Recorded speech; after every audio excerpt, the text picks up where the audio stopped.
The boy fell.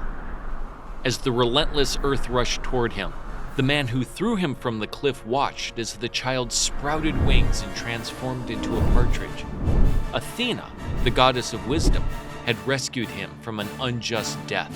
Wings of Wrath, the fates of Daedalus and Icarus.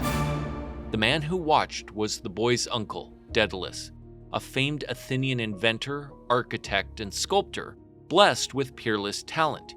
He had grown jealous of his protege nephew's budding genius, and his pride had him eliminate any competition at any cost.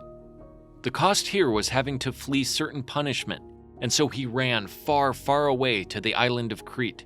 The Cretan king, Minos, having been wronged by Athens, accepted the ingenious fugitive into his service.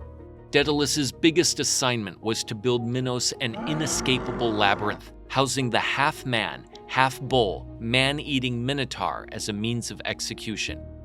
Execution for Athenian prisoners. Embedded amongst them, however, was the Athenian prince Theseus, who was determined to slay the Minotaur and end this horrible ritual.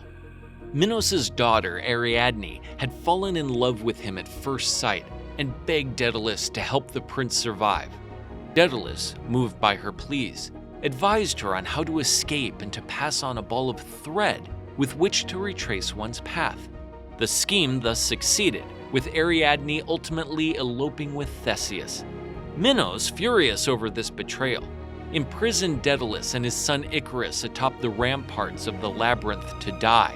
With no conventional form of escape, the inventor looked to the sky and fashioned 2 sets of wings of wax and feather for them to fly to freedom.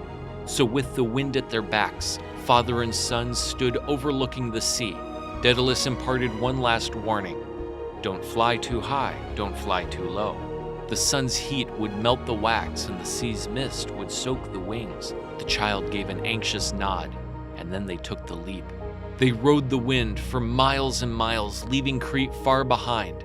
Slowly, Icarus grew confident and began to savor the thrill of flight, swooping low and soaring high, free as a bird, the sun's rays kissing his feathers. And then the boy fell. As the endless ocean rushed toward him, the man who brought him life watched, this time as his own child flailed through shattered wings, their wax having melted as he flew ever higher. Icarus was drowned by his burning recklessness and drowned in the seas of his father's remorse.